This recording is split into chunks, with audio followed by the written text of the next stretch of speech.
Welcome to our Lenten reflection for our traditional 40 days going up to the cross of Christ. This is the first week of Lent. During the 7 weeks of Lent, we'll take you through all the stations of the cross, 2 at a time. The first 2 this week. And there's a prayer that goes with the stations of the cross. Your answer is, because by your holy cross you have redeemed the world. Because by your holy cross you have redeemed the world. We adore you, O Christ, and we bless you, because by your holy cross you have redeemed the world. The first station, as we see in the picture that's taken from our classroom, is Jesus is condemned to death. He's at a courthouse. We all have courthouses all over the country, in counties and state and national government courthouses. We usually hope that things are fair and just and everything's done right in those courthouses, but not at this one. Jesus is innocent and they are condemning him to death. First to a lot of punishment and then later to death at that courthouse. And this is how it starts. Jesus freely giving his life as an offering for our sins. In the second picture, you see Jesus takes up his cross. It's a very large plank of wood, crossbeam, and you can think about this, boys and girls and youth, that God is the Son who's in heaven, and through him everything in the world was made, including all the wood ever made in the world. Every tree was made by God. God came into the world, and God the Son was Jesus. Isn't it interesting that Jesus, who made all the wood, including the wood of that cross, would go on it to be the sacrifice for our sins? We adore you, O Christ, and we bless you, because by your holy cross you have redeemed the world. We adore you, O Christ, and we bless you, because by your holy cross you have redeemed the world. The first week of Lent.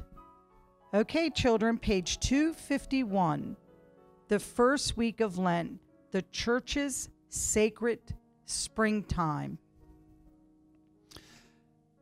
And we have a picture of a priest in the purple, okay? And so that's the color of Lent. You'll see the church look a little different too.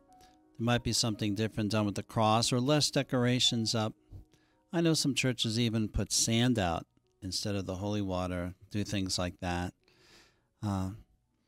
Why does the church celebrate Lent, though, is our question as we do the first week of Lent. Well, we celebrate the days getting closer to Good Friday when Jesus died on the cross. So we think about the suffering side of Jesus. We think about the things he was willing to do to love us and care for us and come to this world and to fix the big problems of our world, to bring us forgiveness. And then it gets to Easter, the great day of the year. Why does the church celebrate Lent? Because we care about what Jesus did. So we're going to spend 40 days, not counting Sundays. We're going to spend those days just making some sacrifices and saying a little extra prayers or looking for some good things to do, just as a gift to Jesus. Mrs. Stever, Jesus went into the desert for 40 days. It's something that he did, and it was hard, but he did it to get himself ready to do all the traveling and visiting with people and to be strong in his faith.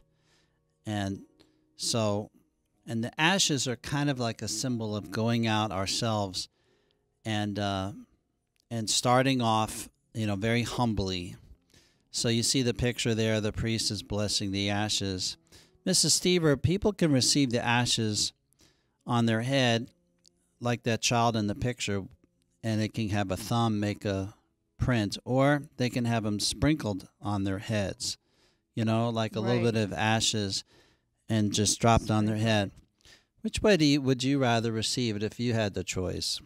I think if I had a choice, probably the sign of the cross on my forehead. But then I don't think sprinkling would, I'd want to have the rite. I'd want to have ashes done on Ash Wednesday. So if there's a sprinkling of ashes and the priest then says the words when he's doing that, then I think I would be comfortable with that. Yeah.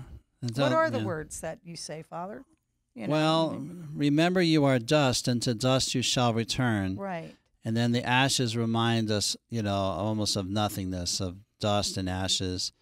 And so it's a very humble thing, It's not like we're giving out, like, candy bars or something. We're giving out ashes, which is just a way for us to remember to be humble, and that it's a humble time of Lent. So I remember there was a priest that had a very big thumb, much bigger than mine. Mine's a kind of a small thumb. Sure. His thumb was like really big, okay? And when he would dip his thumb in there, when I was in the 4th grade, 5th grade, 6th grade, 7th grade, he was the priest in our parish. And most of us want to get in this line because your whole head would have this big cross just because of how big his thumb was. Sure. And you would have that cross on your head all day. And we would get it in the morning for morning mass. And I happened to be in a Catholic school then. So my Protestant friends, and my other Catholic friends in public school, they said if they went to church, it was in the nighttime and they got the crosses and they got the ashes, and then they didn't have them on much longer because they're going to bed. Right. But for me, I had them on all day.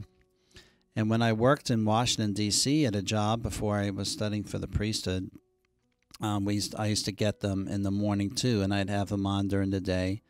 People knew I was Catholic. Right. Or at least a Christian when they saw those ashes. Yeah, that's right. So so Lent means springtime. So let's see what the book says about that. Okay. I'm going to read it out loud, and let's read it together. When spring comes, we put on lighter and more comfortable clothing. We often do spring cleaning around our home. Spring is a time to enjoy a fresh, new, colorful season of the year. Lent is the church's springtime. It is the time of the church's year that we spend preparing for our Easter celebration of Jesus' resurrection to new life. Lent begins